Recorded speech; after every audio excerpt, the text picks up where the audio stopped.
बरसात की ठंडी बूंदें खिड़की से टकरा रही थीं और कमरे में हल्की रोशनी फैली थी। नेहा ने अपनी भीगी जुल्फों को समेटा और कॉफी का मग उठाकर बालकनी में आ गई। ठंडी हवा में उसकी साड़ी का पल्लू लहराने लगा। तभी पीछे से अर्जुन ने उसे बाहों में भर लिया। तुम्हें पता है, बारिश में तुम और भी खूबसूरत लगती हो। अर्जुन की गर्म सांसें नेहा की गर्दन पर महसूस हो रही थीं। नेहा मुस्कुराई, लेकिन उसकी धड़कन तेज हो गई। अर्जुन ने उसके कंधे से साड़ी खिसकाए और उसकी नरम त्वचा पर अपने होंठ रख दिए। नेहा ने अपनी आंखें बंद कर लीं, जैसे खुद को उसके प्यार में पूरी तरह बहने देना चाहती हो। कमरे में हल्की रोशनी थी और बारिश की आवाज़ ने माहौल को और भी हसीन बना दिया था।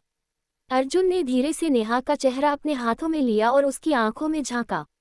आज की ये रात सिर्फ हमारी है, उसने धीरे से कहा और अपने होंठ उसके होंठों पर रख दिए। नेहा ने भी पूरी शिद्दत से उसका साथ दिया।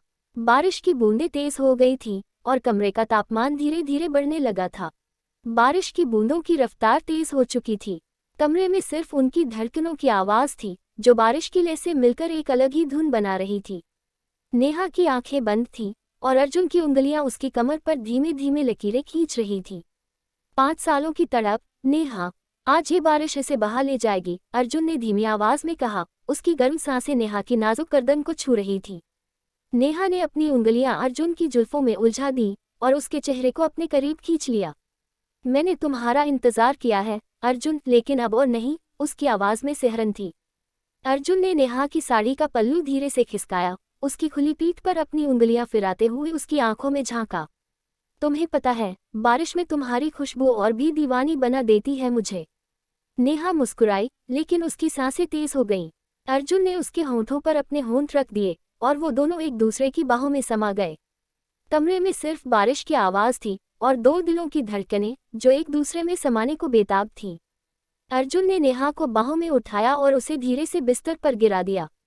उसकी उंगलियां अब नेहा के बदन पर एक अलग ही कहानी लिख रही थीं।